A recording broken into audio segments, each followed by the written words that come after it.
bem-vindos ao Gente que Fala, sempre ao vivo, de meio-dia a 1 pela Rádio Trianon, AM 740 São Paulo, Rádio Universal, AM 810 Santos. Estamos transmitindo direto do estúdio da Rádio Trianon, através da nossa fanpage, Facebook/programa Gente que Fala.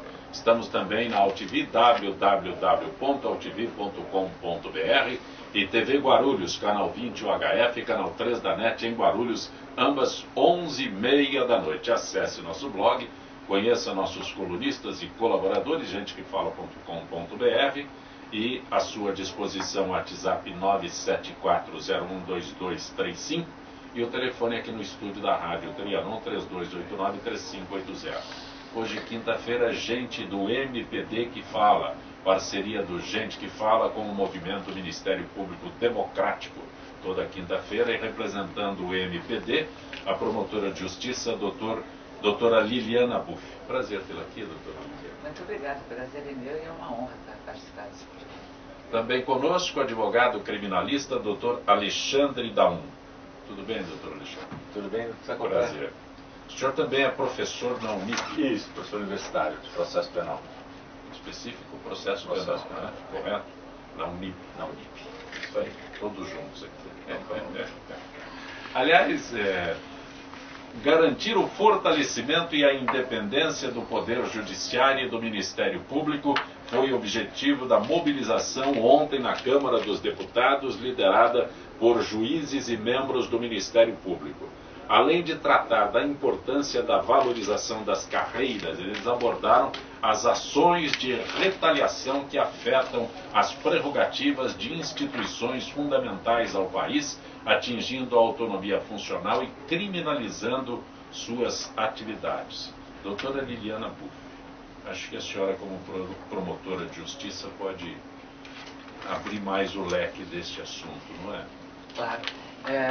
Em primeiro lugar, gostaria de cumprimentá-lo, agradecer pelo convite de estar na Rádio Trianon, uma rádio que tem uma grande repercussão na coletividade.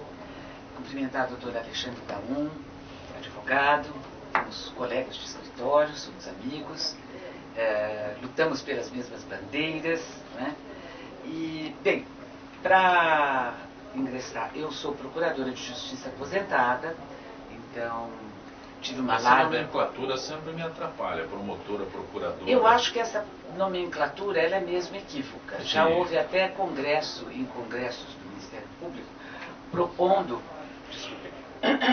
que fosse unificada a nomenclatura para toda a categoria de Ministério Público. Não haveria procuradores da República, procuradores de justiça, todos seriam promotores de justiça, de primeiro grau, mais correto, não é? de segundo grau, promotores estaduais, promotores federais, promotor-geral de justiça, seria o Procurador-Geral de Justiça de São Paulo, que faz muita confusão com o Procurador-Geral do Estado, que é o advogado do Estado. E teria o Procurador-Geral da República, que seria o Promotor-Geral Federal. Essa seria uma nomenclatura. O Procurador de Justiça, ele tem a carreira, tem graus, não é? Ela tem graus de hierarquia, não é de hierarquia funcional, é administrativa, para evolução na carreira, de organização de carreira. Então, os promotores são de primeiro grau, são os mais ativos, e os procuradores de justiça são aqueles que atuam perante os tribunais, em segundo grau, né? Cuja atuação é falar perante os tribunais. Então, eu sou aposentada do Ministério Público, mas me sinto integrante do movimento, porque é um vício quase ser promotor. E a bandeira do Ministério Público, que é a defesa da sociedade, foi uma bandeira que sempre me inspirou e eu fui muito feliz na carreira.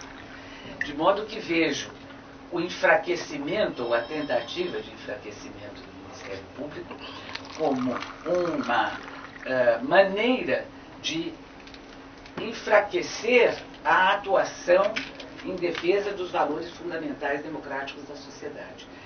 Há todos aqueles que têm, infelizmente, estamos vivendo uma fase extremamente difícil do amadurecimento da democracia, em que alguns dos nossos representantes, seja no poder judiciário, no poder legislativo, no poder executivo, hoje com uma visão muito clara, ou se clareando em relação ao poder legislativo e executivo, de amadurecimento democrático.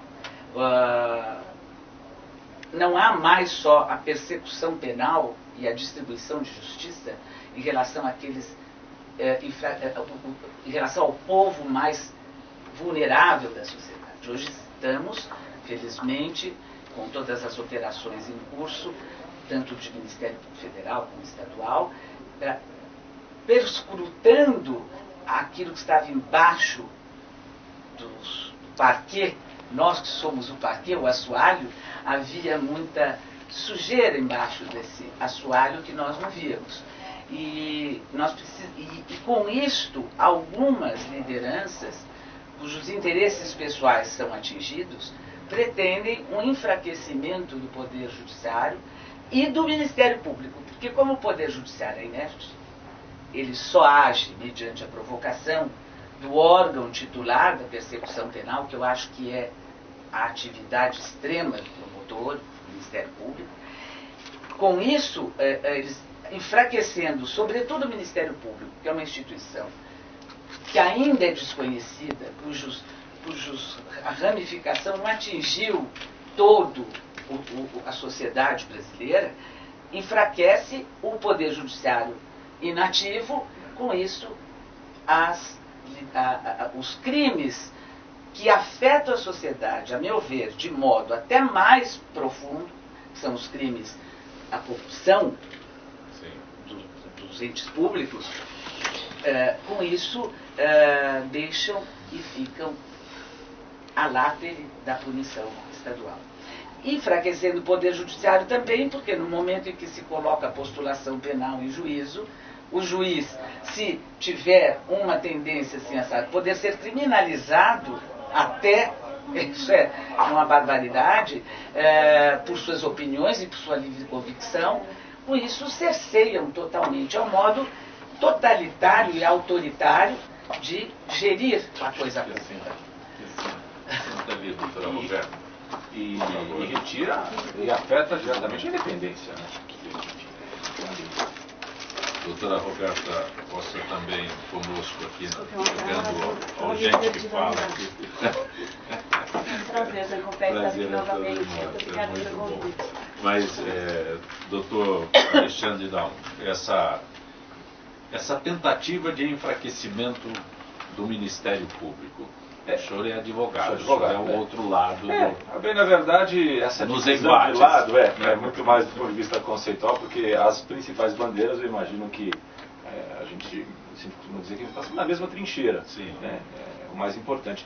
É interessante esse comentário, essa notícia, pelo seguinte: chama a atenção a iniciativa do Legislativo, membro do Congresso Nacional, independente de nominar alguém, justamente com projetos que vêm muito mais num aspecto e soa para a sociedade como se fosse uma tentativa de encobrir os próprios erros, sufocando, seja a carreira do Ministério Público, o promotor, o procurador, o judiciário. Então, a iniciativa também é um fator que a gente não pode perder de vista, né? A iniciativa do Legislativo atual, que está sob investigação, talvez como a gente não tinha conhecimento. Doutor Alexandre, um detalhe que me chama a atenção.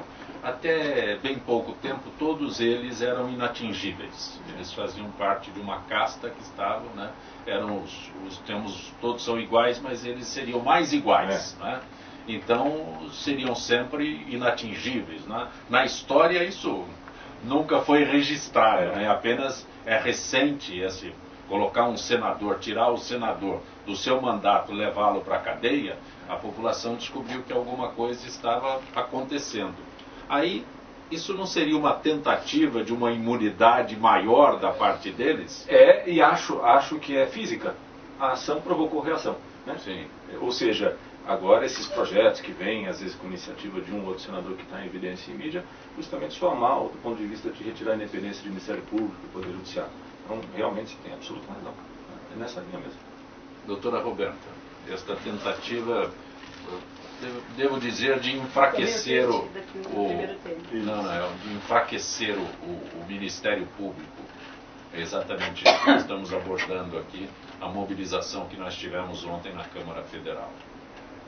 A senhora tem uma análise que a senhora possa externar para a gente? Desculpa, esse primeiro termo realmente eu também não tudo lembro, bem, mas então. acho que é... Eu poderia até, para nós prazer, poderia dizer, o Ministério Público, Por favor. desculpem a Por favor, digressão, a senhora é a representante Nasceu. do MPD conosco aqui. Nossa parceria com o MPD. todos nós representamos. Sim, sim. Mas com o MPD eu Perfeito. o Ministério Público, esta figura que ainda é desconhecida de muitos no Brasil, Sim. né, e em alguns lugares se confundem com outras carreiras, nasceu como auxiliar do rei. Ele era auxiliar do rei. Com a história, com a progressão da civilização, com o sistema democrático se instalando no mundo, Revolução Francesa, etc., essa carreira foi recebendo cada vez mais autonomia e alcançou no Brasil uma autonomia relevantíssima com a Constituição de 88.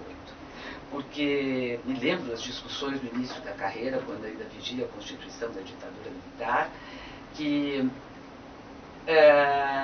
o Ministério Público era o defensor da legalidade. Mas que legalidade?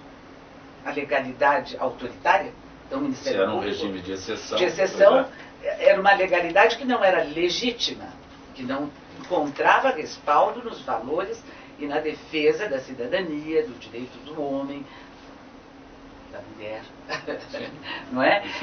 Do cidadão, do ser humano. Eu ainda sou um pouco antiga, falo homem como gênero geral e não para distinguir gêneros, não é?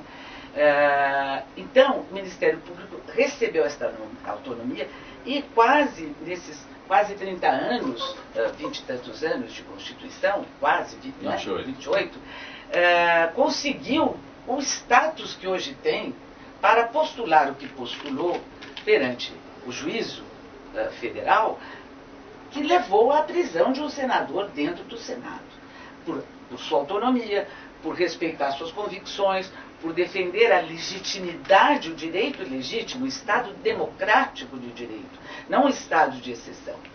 E o que estão fazendo agora é quererem retornar a um momento sombrio em que as instituições democráticas, que hoje estão em pleno vigor, funcionando cada vez mais. E funcionando cada vez mais, e nessas instituições se incluem o judiciário, como o tripé, né? Os advogados, os promotores e a sociedade civil. Sobretudo o promotor, por isso eu insisto, alguns não concordam comigo, tem atuação na área criminal. Porque quando a sociedade evolui... Doutora Liliane, deixa eu interrompê-la para fazer um destaque. Eu imagino que a população não tenha muito conhecimento do que seria o Ministério Público. Vamos, um fórum, estamos num fórum, é só o juiz e o advogado. O cidadão Sim. que vê a cena de um fórum, é o juiz, o advogado, né, são os dois, e alguém que faça ali a acusação. Então, a imagem do promotor para a sociedade ainda é essa. Ainda é essa, é só naquele momento. Não se tem a imagem do promotor na sociedade agindo em proteção do cidadão. E é isso que eles estão querendo esconder cada vez mais. Cada vez mais. E tratam muitas vezes o promotor, isso me fez lembrar uma história, curiosa dizer, mas tratam o promotor como se fosse um acusador contumaz, aquele que... Por isso que eu fiz a figura do júri. Por isso que eu fiz a figura do júri. E a participação muito importante, já vista, nós conhecemos o Roberto Liviano, conhecido todos nós, da atuação dele junto ao Ministério Público, né, inclusive também ao Democrático, com as 10 medidas anticorrupção. Quer dizer, ele levanta essa bandeira, é um querido amigo, ele levanta a bandeira. E quantas pessoas participam desse movimento, quer dizer, então é importantíssimo para a sociedade, eu não vejo como isso ser... E não vem o promotor como aquele importante para a sociedade, mas o legislativo não acha importante. Provavelmente pelos interesses deles não são os mesmos da sociedade e nem tampouco nosso, né? Colidem com o interesse geral. É como dizia o Milor Fernandes, é que o bem comum não interessa a ninguém, o interesse público não interessa a ninguém. Assim, e ninguém vê os promotores como aquele funcionário público do Estado que tem por missão a defesa do interesse público. Não é?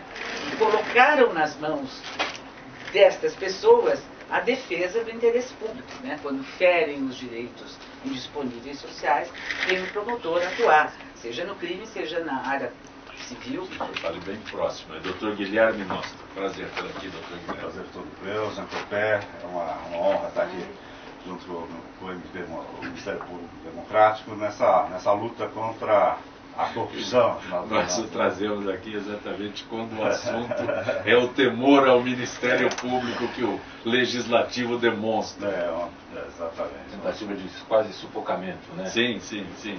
Né? Esvaziar as ações. Embora eu veja às vezes, ou por vezes, a atuação do Ministério Público Federal, o foco da Lava Jato, um pouco midiática, embora eu veja assim, em determinados momentos, eu acho que eles tiveram o condão de trazer este Ministério Público à luz para a sociedade.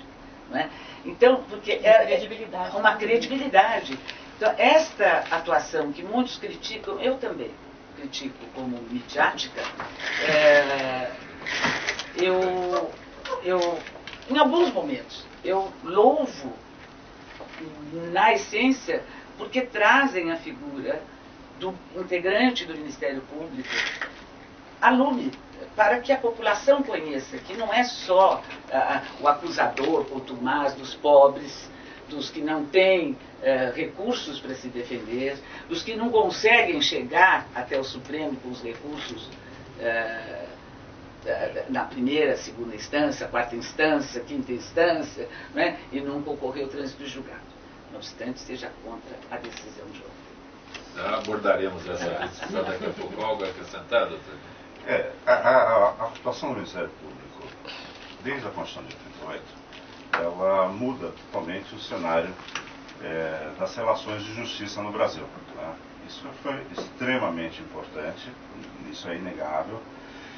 E nesse momento, no momento que nós vemos uma perplexidade nacional em face de descalabros que aconteceram no setor público, mas com a atuação de instituições do setor privado, obviamente que a posição do Ministério Público, e do Ministério Público Federal especificamente na Lava Jato, acabou recebendo um holofote gigantesco.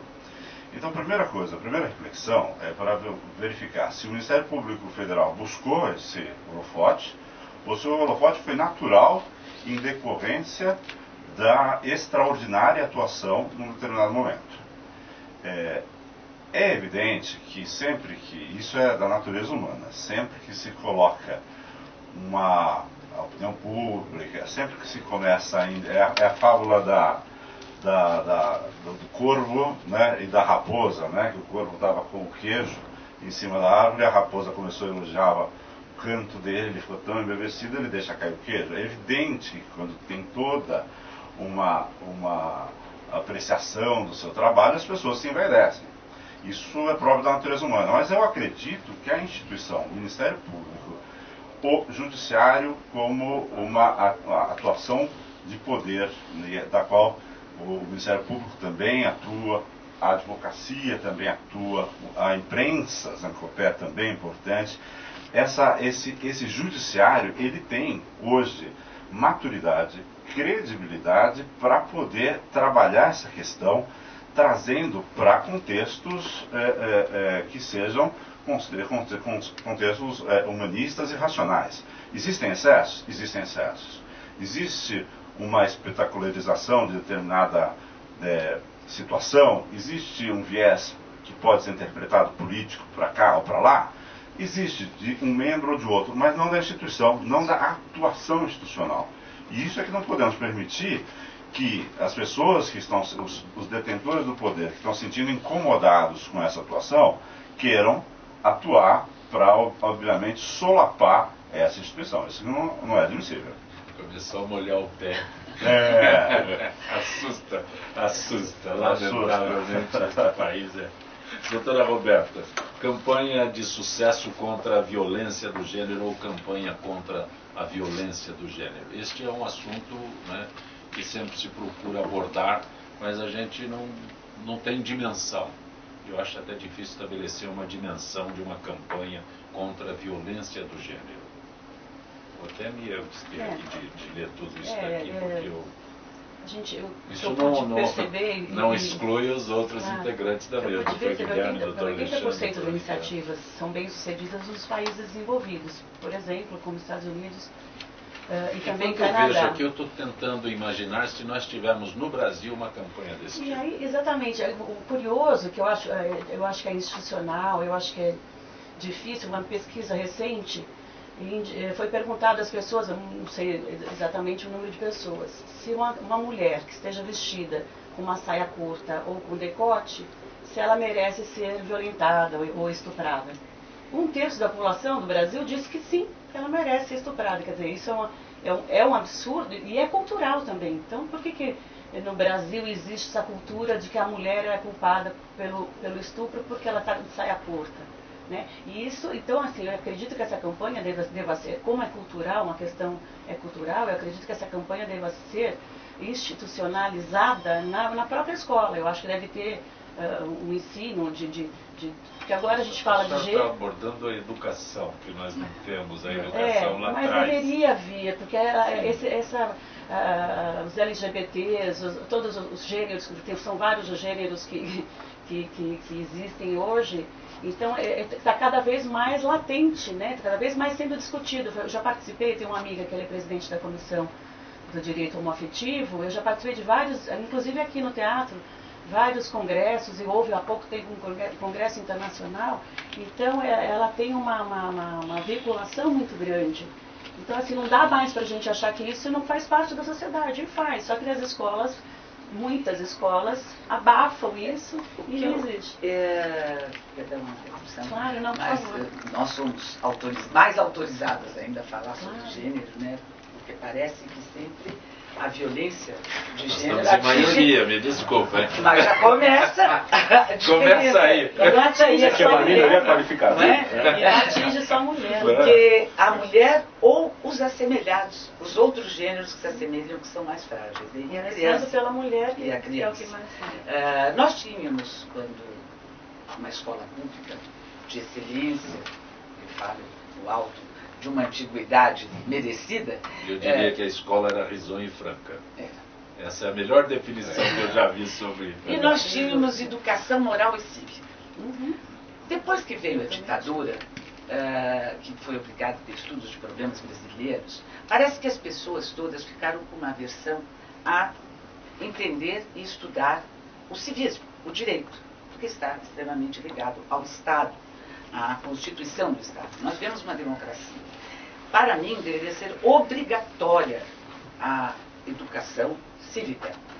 As crianças saberem os seus direitos. A cidadania. Com isso, já poderíamos... São políticas públicas que se estabelecem para que as nossas crianças, porque muitas no futuro não tenham introjetado, como muitas mulheres hoje têm, a cultura do domínio masculino, não é? Que aceitam esta dominação, aceitam violência, muitas vezes passivamente.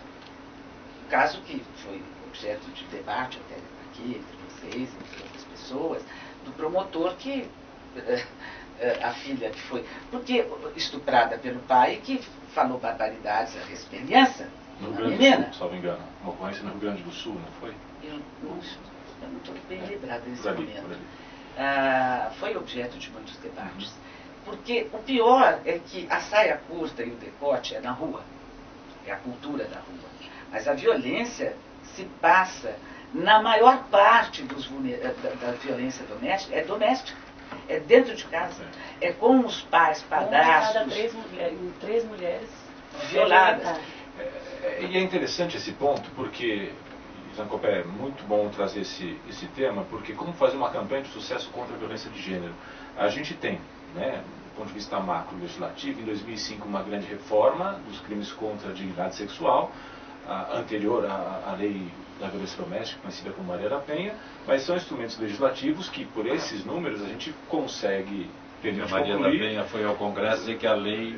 Que a lei, como a gente sabe, a gente que está funciona quase pouco. É pouco resultado efetivo, né? Se tem razão de legislação, de reprimendas por meio de legislação. Então, é importante discutir a campanha de como extravasar do campo legislativo. Existe uma campanha dessa, doutor? Existe uma campanha desse tipo? Já houve? Eu não me lembro. É isso que eu estou... Eu tentei, ao ler o tema, sim. e aí eu conversei com essa minha amiga, inclusive, eu não me lembro efetivamente de um... O senhor se lembra de uma campanha dessa, doutor Guilherme? Não me lembro. Não, a AB sim, né? O AB sim. Não, mas aí são entidades que fazem campanhas efetivas. Na instituição. Eu fico pensando que essas campanhas, por vezes, são encaradas como formas muito de empoderamento de determinados grupos. Né? E o que nós precisamos, na verdade, é refletir sobre o tema. E como já refletimos sobre a questão do negro, a desigualdade racial, ela vem sofrendo uma reflexão muito grande.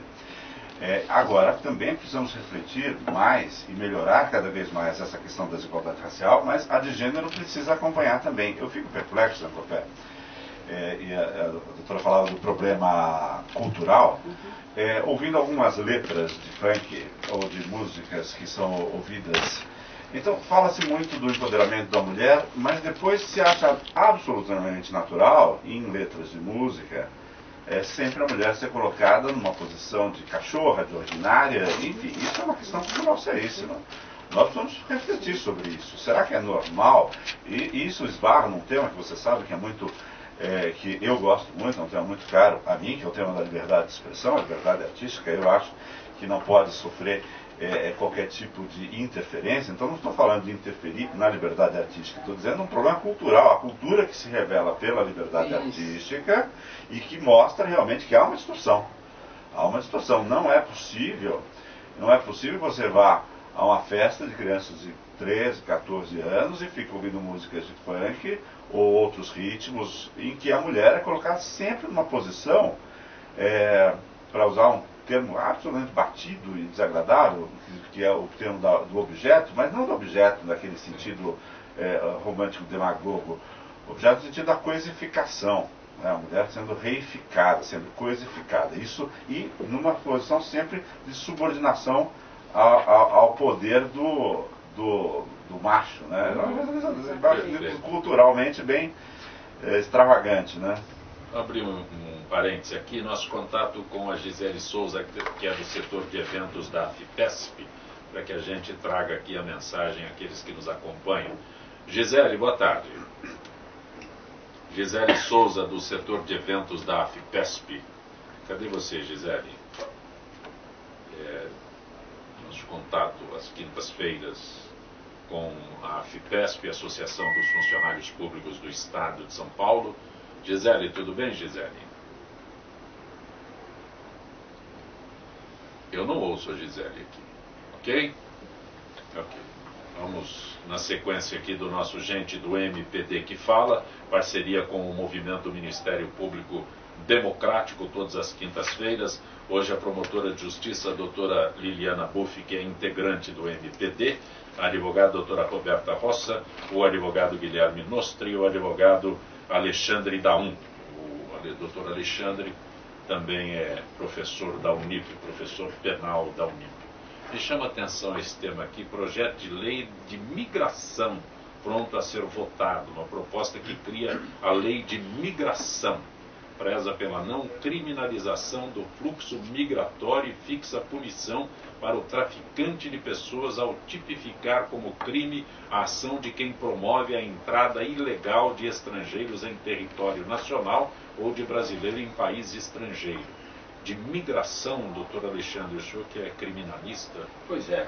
Também, na verdade, Zancopé, esse projeto de lei é a origem do senador Aloysio, aqui de São Paulo, e agora com substitutivo.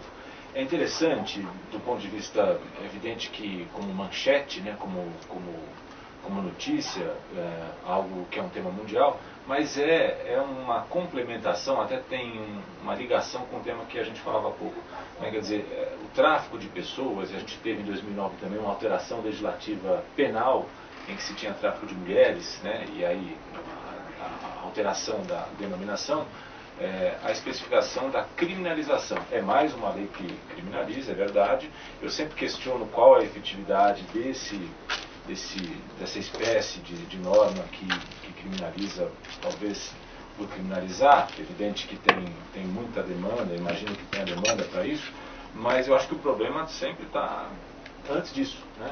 Então é um projeto de lei que tem uma coerência de penas com o que já temos vigente, mas eu sempre pergunto e me questiono muito se esse projeto de lei aprovado como está, enfim, em vias de acontecer, como seria dada efetividade a isso. Perfeito. Antes que eu peça a opinião dos demais integrantes, Gisele Souza, boa tarde, Gisele. Não? Não. Ok. Mas, doutor Guilherme, doutora Liliana, doutora Roberta, essa lei de migração, eu pedi a participação do doutor Alexandre, mas eu me pergunto se precisa de mais uma lei. Você sabe, quando você identifica problemas sociais, você teria que ter reações sociais, políticas sociais. Políticas sociais são caras, precisam de vontade política, precisam de organização estatal. A lei é mais barata e mais simples de fazer, né? O instrumento não funciona do mesmo jeito. É simbólico, é dentro daquilo que nós chamamos de simbolismo, que é um dos grandes males do direito ineficaz, do direito que busca símbolos, principalmente. Aqui nós temos um problema social grave, que é o problema da entrada de pessoas no Brasil, vindas do Haiti, principalmente da Bolívia e da África, e que estão sendo, por estarem ilegais no Brasil, exploradas no Brasil. Então há um problema social, a exploração. Mas isso nós sempre tivemos com pessoas da Coreia, da China, sempre, do Paraguai, né, da Bolívia, aqui do lado. Agora, a exploração das pessoas que são mantidas em cárcere privado, que são exploradas economicamente, são reduzidas à condição análoga de escravos, já são puníveis as condutas exploratórias das pessoas. Então, na verdade, essa lei... Guilherme, aqui no próximo, aqui na aclimação, no Cambuci, né, aquelas pessoas que trabalham em costuras. Sim, os restaurantes funcionam de madrugada para que eles saiam à luz da noite, porque a luz do dia corre o risco. Isso é um problema social, então não é uma lei penal que vai resolver esse problema. Nós estamos de conhecimento. Então, se enxerga o problema, por que não se resolve? Porque falta uma política pública. Política pública é cara e precisa de competência. E, infelizmente, nós não temos recursos destinados a coisas importantes, os recursos devem ser desviados a coisas de interesses particulares e não temos competência administrativa. Basicamente sem embargo de concordar inteiramente com o que está sendo disposições aqui adotadas, eu peço perdão mais uma vez pela nós estamos em reforma aqui no estúdio, essas tintas todas aqui. A lei realmente não resolve nada, mas vamos dar um crédito. Ela traz a discussão, ela instiga a discussão, o projeto. Pelo menos estamos aqui abordando este tema gravíssimo, os fluxos migratórios e os migrantes em trabalhos não só no Brasil, que ainda é um país de terceiro mundo, mas no país de primeiro mundo também, onde as funções menores, quase que como as castas indianas, são exercidas pelos migrantes. É de alta complexidade este tema e trazer à discussão, sempre eu acho isso. Sim, já sei. Quer que eu fale com a Gisele? Interrompi a senhora. Gisele, boa tarde. Boa tarde, Zacopé. Gisele, a Associação dos Funcionários Públicos do Estado de São Paulo mantém atenção especial com os associados próximos da aposentadoria. Como funciona este programa Nova Etapa? Então, Zacopé, por meio de cursos, palestras, filmes e discussões, o programa Nova Etapa tem a incumbência de preparar o associado para outra fase da vida, pós-aposentadoria. O projeto tem o objetivo de fazer com que o associado descubra novos caminhos, novos propósitos, enfim, uma nova forma de conduzir sua vida. É lógico que existem cursos, palestras, afins, mas de que forma são apresentados, Gisele? Com o intuito de desenvolver atividades que visam a valorização do servidor público como pessoa e profissional, os cursos e as palestras promovidos são informativos. Também buscam ações que possam melhorar a autoestima, proporcionar metas para planos futuros e familiares, esclarecer dúvidas, auxiliar no planejamento pré e pós-aposentadoria, sanar questões sobre saúde e hábitos, sugerir opções de lazer como viagens e filmes, sempre com o debate do tema no fim da sessão. E esse programa inclui associados de todas as idades, Gisele? Olha, por ser um programa voltado ao tema aposentadoria, apenas parte dos associados podem participar desse projeto, como aqueles que estão há 3 anos da aposentadoria e os já aposentados. E como esse programa foi idealizado? A ideia foi sugerida pelos associados e o gênero do programa é conhecido em repartições públicas e em empresas privadas como Programa de Preparação para a Aposentadoria, o PPA. E os interessados em saber mais sobre o programa devem acessar o site www.afipesp.org.br ou ligar no 0800 77 17 144. Gisele, grato pela tua atenção com o nosso Gente que Fala. Boa tarde. Obrigada, Copé. Uma ótima tarde para todos os ouvintes do Gente que Fala. Gisele Souza, que é do setor de eventos da Afipesp, conversando conosco neste Gente do MPD que Fala, a promotora de justiça, a doutora Liliana Buff, a advogada Roberta Rossa, o advogado Guilherme Nostri e o advogado Alexandre Daum conosco neste Gente do MPD que Fala. Algo a acrescentar sobre isso? A discriminação, a racial e qualquer tipo de discriminação também, né? Só um engano. Daqui a pouco eu vou pedir à senhora, eu tenho algumas perguntas, mas sobre o que se falou sobre prisão antecipada, vou colocar já já. Antes eu tenho algumas perguntas. Alberto Chamas, como fica, ele pergunta como ficam alunos diante da não aprovação pelo Congresso da verba complementar para pagar mensalidades atrasadas do FIES. Se não há perda para o financiamento estudantil, haverá para o ProUni, né? Existe alguém que possa... Ele diz que a PUC não renovará as matrículas. Essa pergunta, essa angústia do estudante é nossa também, enquanto cidadão. Motivo de prioridade legislativa e todo o jogo político que envolve reflete no dia a dia. Esse é um ótimo exemplo, um mau exemplo, bem na verdade. Lamentável. Estado da educação, né? E o apreço que se tem pela educação. Doutora Liliana, o Jaime do Jardim Bom Filhole pergunta à senhora a diferença jurídica entre convicção e prova. É uma diferença... A diferença é profunda, porque a convicção é aurida na prova. Não é? Ninguém pode se convencer se não tiver um material na sua frente ou um tema para que possa se convencer. Então são duas entidades totalmente diferentes. A coleta da prova e o que esta prova pode influir no espírito de cada um de nós. Com a nossa formação, com a nossa ideologia, com a nossa cultura, com o nosso olhar, que é inseparável do ser humano. Então há convicções que podem ser sincronizadas com outros e você pode convencer outros, e há convicções que não conseguem ultrapassar o âmbito da própria mente. São duas entidades totalmente diferentes.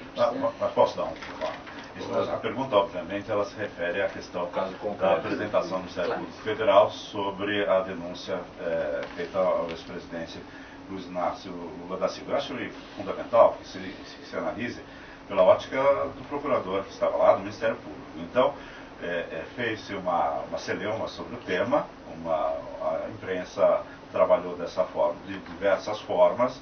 Existe um conteúdo político muito grande nessa questão, mas, tecnicamente, o procurador, quando diz que tem convicção, é porque faz parte da sua atuação formar a opinião delítica. A população precisa ter conhecimento disso.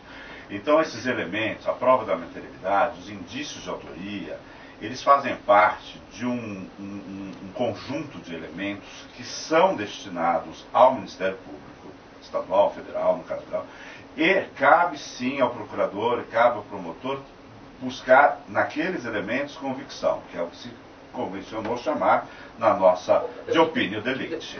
Ou seja, se tem realmente, se o promotor, se o Ministério Público está convencido ou não que ali tem um crime materialmente demonstrado e comprovado, prova daquele crime, e indícios de autoria, elementos que indiquem de maneira sólida que a autoria teria sido, ainda que de uma forma condicionada, realizada por uma determinada pessoa. Por isso não me causa nenhuma perplexidade um promotor, um procurador falar que tem convicção. Ele tem que ter convicção, pior seria se não tivesse. Com toda a vênia aos advogados, quando o juiz e o promotor podem e devem agir com a convicção que tem diante do quadro probatório existente.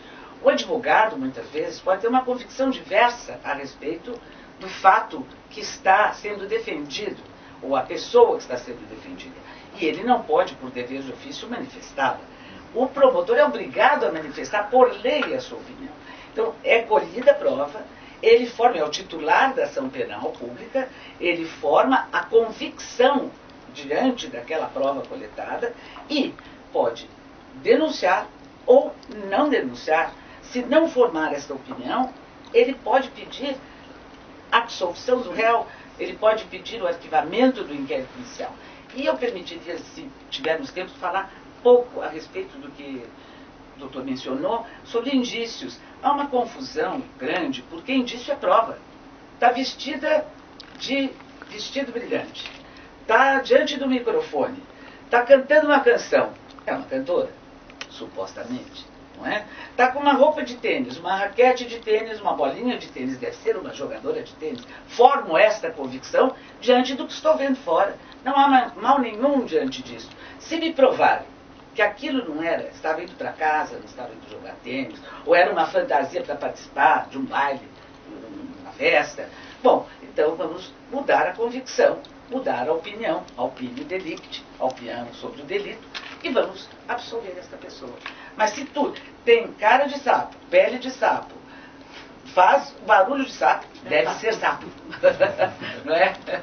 Doutora Roberta, Mariana de Santa Cecília pergunta se a senhora tem estimativa do número de mulheres que prestaram queixa de agressão nas delegacias da mulher no estado de São Paulo. Mariana de Santa Cecília. Eu não tenho, infelizmente eu não tenho essa expectativa.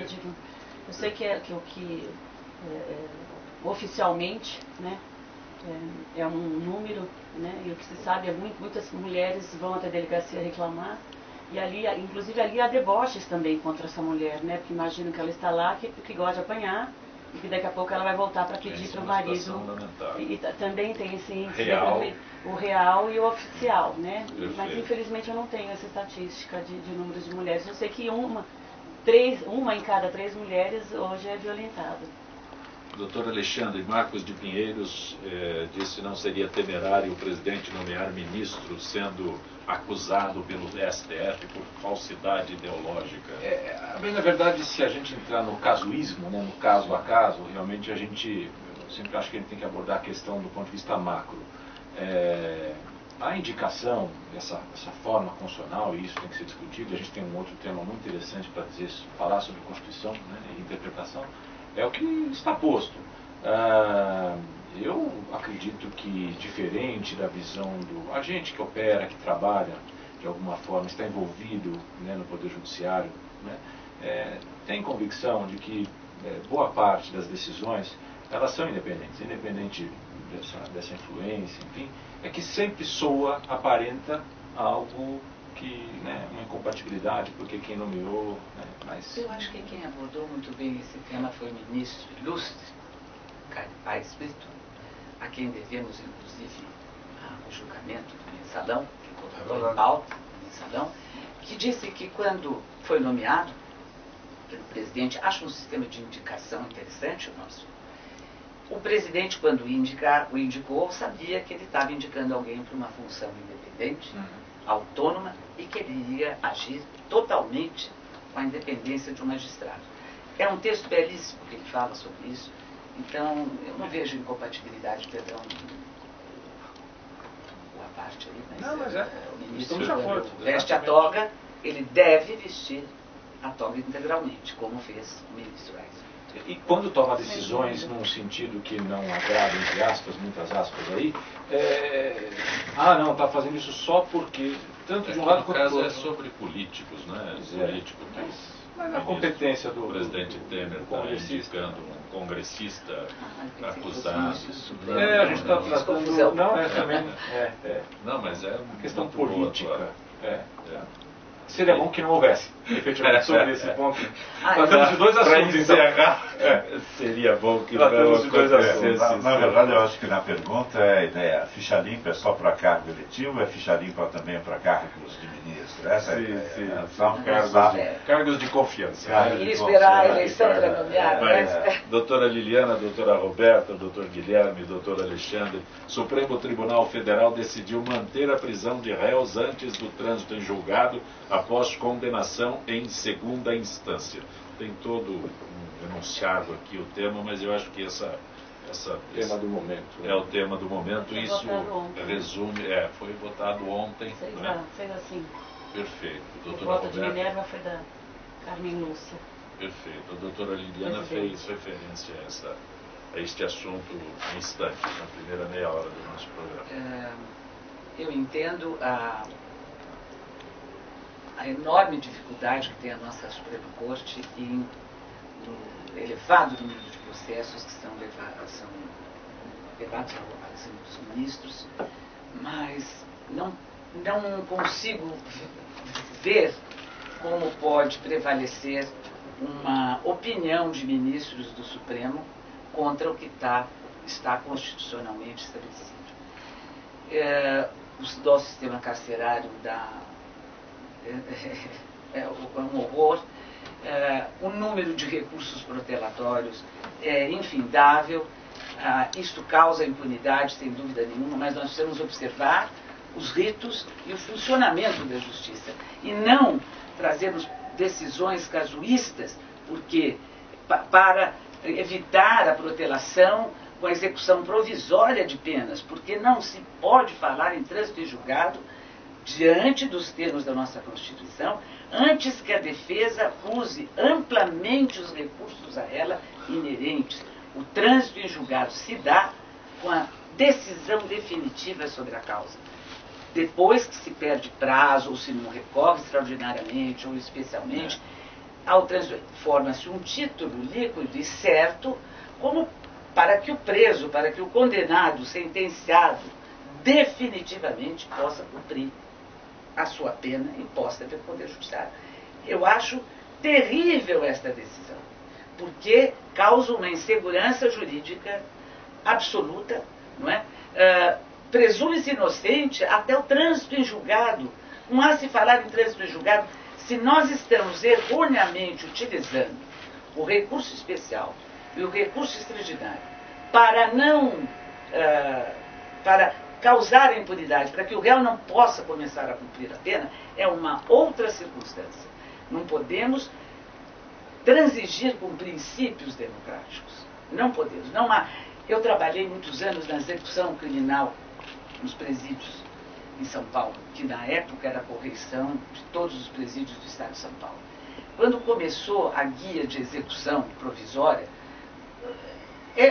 causa uma insegurança nos presídios tremenda dos réus. Nós não podemos só pensar nos réus da Lava Jato, nós temos que pensar em todo o ser humano, em nós mesmos, nas nossas famílias, na sociedade. Não se pode pensar isso porque os advogados ilustres estão com grandes clientes, porque o número de recursos especiais, onde foi muito bem abordado pela Teori, apesar de ter votado contrariamente ao que estou falando agora, o ministro Teori colocou por o ministro Lewandowski, quando ele falava sobre percentuais de extraordinários e especiais, é o Ministério Público, que não tem a via do habeas corpus. O réu tem a via do habeas corpus para sanar irregularidades no momento em que ela acontece no processo penal. Em qualquer momento, até após o trânsito em julgado. O Ministério Público, se tiver uma grande irregularidade, a ofensa a uma questão federal, a ofensa a julgados diversos, o único recurso de que ele dispõe é o recurso especial e o recurso extraordinário. Doutor Guilherme? Eu concordar absolutamente com isso. Eu fico Eu nem perplexo. pedi os dois advogados Eu fico perplexo. que se manifestassem antes. Agora, eu acho, com Sim. relação a esse tema, que está todo mundo um pouco, assim, boca aberta na comunidade jurídica, né? Mas não podemos jogar a toalha, não. E aqui, eu acredito que quem nos ouça tenha formação, conhecimento, um interesse jurídico muito grande. Após a Alemanha nazista, se discutiu muito no direito se existiriam normas constitucionais e inconstitucionais. Uma inconstitucionalidade interna dentro da própria Constituição, porque surgiram normas na Constituição alemã que violavam o próprio princípio constitucional da dignidade humana, enfim. Eu diria, com absoluta tranquilidade, que nossa decisão da Corte Constitucional brasileira é inconstitucional. A decisão da Corte Constitucional é inconstitucional. Isso faz parte do sistema. E o sistema tem que expurgar. Ainda que seja uma decisão suprema, tem que começar a haver o expurgo a partir de desembargadores, de juízes, do Ministério Público, da advocacia. Tem que expurgar. É uma decisão manifestamente constitucional. Porque a Constituição, ela estabelece claramente que o encarceramento como medida excepcionalíssima. Nós só temos encarceramento no Brasil ou na prisão em flagrante, ou nas outras medidas de prisão cautelar, ou na execução da pena definitiva, já que não tem mais nenhum recurso. E a doutora Helena falou muito importante, como ele é excepcional, alguém só pode ser encarcerado ou nessas situações cautelares, ou quando não existe mais nenhuma chance no processo de reverter aquele quadro. Eu diria para vocês, Ancopé, que se nós tivermos no número de pessoas condenadas em segundo grau, uma única pessoa que merecesse a reforma no STJ ou no Supremo, e ela tenha que sofrer o encarceramento indevido, nós já estamos num Estado que não é um Estado democrático de direito. Não é mais um Estado monista. E é preocupante quando ontem no julgamento o ministro disse: erros, injustiças poderão acontecer, mas num número pequeno. Mas injustiça Mas, é própria. Uma situação. injustiça já foi por terra o Estado democrático. Mas a injustiça pode acontecer, mas Mas a nós ideia estamos... é evitar. Isso, Você não- mas nós não evitar estamos o- legislando para se criar A ideia injustiça. dos que estão a favor, e eu Sim. permito discordar de vocês, eu sou a favor, porque eu acho que, embora a quem seja contra, obviamente está atendendo nua e cruamente a Constituição Federal, eu entendo isso, mas a gente vê casos como o Luiz Estevam, por exemplo, que ficou 16 anos fora da prisão e com 35 recursos foram impetrados ingressados junto ao Superior Isso Tribunal. foi bom para o sistema carcerário que ele mandou reformar. Eu digo assim, esse é um caso deles. penitenciária. Então a ideia é procrastinar para não Então. ficar preso. Tudo Mas bem. é um caso de Mas- manipulação mas- carcerária. Podem contra. Você tem um minuto só, doutora A gente adora o contraditório. Ainda bem, Se ainda fosse bem. ministro, eu seguiria Na a verdade, Camilo. essa também foi a linha de uma pessoa que eu admiro muito, que é o ministro Luiz Roberto Barroso, mas me lembrou, posso contar em 30 segundos, é uma anedota típica do Rio de Janeiro, em que um político carioca percebeu que boa parte dos crimes no Rio, furtos, roubos, eram cometidos por pessoas que estavam trajadas de chinela havaiana, estavam usando chinela havaiana. Então, para acabar com o roubo no Rio, sabe o que ele fez? Proibiu o chinela havaiana. É a solução mais fácil. Se o sempre. problema é a demora no cumprimento da pena, não podemos proibir o chinelo havaiana. Olha, acho que a ministra Rosa Weber foi maravilhosa quando trouxe ela mencionou um autor que eu não me lembro sobre a irreversibilidade do tempo. Um tempo de prisão, a dimensão humana, um tempo de injustiça é um tempo que vulnera todos nós. Não pode. Eu acho que Ou vivemos no Estado Estado democrático, de direito, ou vivemos. ou não podemos que temos 6 mais ministros do Supremo Tribunal legislem na Constituição. Doutora Roberta Rossi, é sempre muito bom tê-la aqui Eu no acho nosso muito Gente que obrigada. Fala. Muito obrigada. Muito bom. A única frase que eu falo, esses dias eu vi um texto do Oliviano, que ele também é a favor, né? Ele diz que não existe direito à impunidade, né? Então ele fala sobre essas questões que também são abordadas pelos ministros que são a favor. Eu acredito que seja por aí, essa enormidade. Aí havia a minha pergunta. Primeira e segunda instância não seriam mais do que suficientes para criar como nós falamos agora em termos de convicção e provas, primeira e segunda instância não seria mais que suficiente, embora eu entendo perfeitamente a Constituição. Nós não que só teremos diz tempo com para trânsito. Doutor Alexandre Naum, grato por Obrigado, ter senhor Copé, aos colegas de mesa, doutora Liliana, minha imensa admiração.